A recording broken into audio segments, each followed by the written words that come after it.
Welcome to this explainer. Today we're diving straight into the blood-soaked and ink-stained journey of the United States. We're going to look at how the pen and the sword actually work together to forge a nation, step by step, through its most pivotal wars and treaties. So, here's our roadmap. We've got 5 main eras to cover: colonial conflicts, the American Revolution, the War of 1812, westward expansion, and the Civil War. The big takeaway here, how time and time again, a peace agreement really just planted the seeds for the very next massive conflict. All right, Part 1, Colonial Conflicts and the Paris Treaty, the fight for a new continent. We're kicking things off in the 18th century, a time when North America was basically a giant, heavily contested game board for ambitious European empires looking to expand their reach. It all kicked off in 1754. Imagine a 22-year-old major named George Washington leading a small skirmish that just rapidly spirals out of control. Seriously, by 1756, this localized dispute in the Ohio River Valley had exploded into the massive global 7 Years' War. Zooming out to the macro scale, it was a literal clash of titans. You had the British and their rapidly growing American colonists slamming headfirst into the French and their highly strategic Native American allies. It was an all-out brawl for the continent. So, the 1763 Treaty of Paris comes along and hands Britain massive gains, like Canada and the Ohio River Valley. But here's the catch. It also brought crushing war debt. To foot the bill, Britain started heavily taxing their colonists, and man, that was a fatal miscalculation that directly fueled our next conflict. Which brings us to Section 2, the American Revolution and New Beginning, from rebellion to a sovereign nation. Because those exact British taxes, levied without any colonial representation, quickly turned loyal subjects into furious rebels. Look at how fast this escalated. In just a single year, we go from a localized militia uprising in Massachusetts in 1775 to a formal, unified Declaration of Independence in 1776. This wasn't just a tax revolt anymore, folks. It was a complete ideological earthquake. 7,000. That is the staggering number of British troops forced to surrender at Saratoga. This single, massive defeat totally shocked London. More importantly, it proved to France that the Americans could actually win this thing, securing the alliance that completely turned the tide of the war. Then comes the 1783 Treaty of Paris, officially birthing the United States. But it was deeply flawed. It failed to really enforce terms on a state level, and it completely, totally ignored Native American territorial rights. It essentially left a giant powder keg of unresolved tensions right on the frontier. And that powder keg leads us to Section 3, the War of 1812 and Ghent. Often called the Second War of Independence, because those frontier tensions, combined with Britain aggressively kidnapping American sailors at sea, threw the young republic right back into the fire. This war was just a brutal, chaotic back and forth. I mean, the U.S. suffered the absolute humiliation of watching the British burn down Washington, D.C., but then somehow managed to pull off miraculous morale-saving defenses at places like Fort McHenry and New Orleans.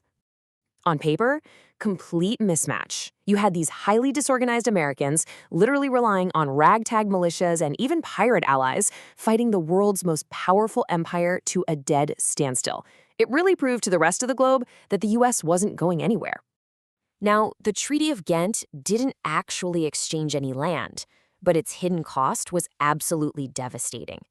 The U.S. flat out rejected a British proposal for an independent Indian state. That move destroyed any remaining hope for Native American sovereignty in the East and threw the doors wide open for aggressive Western expansion. And that rapid expansion, it was entirely fueled by manifest destiny. This was the defining, powerful 19th century ideology asserting that the United States was unquestionably destined to spread its values and agrarian economy across the entire continent, basically no matter who was already living there. Moving to Section 4, Expansion and the Mexican-American War, forging a continental empire. Driven by this manifest destiny dream, the U.S. confidently set its sights south and west, and predictably collided head-on with the newly independent Republic of Mexico. The real friction started when the U.S. controversially annexed the Republic of Texas. This instantly triggered a bitter border dispute and sparked a remarkably one-sided war where modern American forces pretty easily overwhelmed the Mexican army. 1 million square miles. Let that sink in. That's the staggering geographic cost of this war for Mexico. In one fell swoop, the geopolitical map of North America was entirely, permanently rewritten. Because of the resulting peace treaty, places like California, Nevada, and Texas are part of the U.S. today. But gobbling up all this new land came with a massive poison pill. It immediately reignited volatile domestic disputes over whether or not slavery would be allowed to expand westward. Which inevitably brings us to Section 5, the Civil War and its resolution, a nation fractured and rebuilt. That fragile political balance finally shattered completely, plunging the rapidly growing country into its deadliest conflict ever, a brutal war against itself. From the very second Confederates fired on Fort Sumter to the final surrender at Appomattox, Americans endured 4 agonizing years of total war. It ripped the country in two, literally pitting neighbor against neighbor, brother against brother. And let's be absolutely clear, this wasn't just some political squabble over territory. It was a fundamental clash over human lives and economics.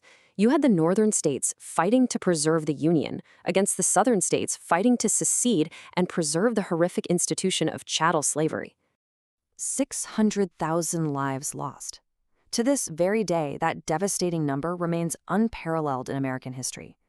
It's a chilling reminder of the horrific price paid in blood to decide the fate of the Union and ultimately the freedom of millions.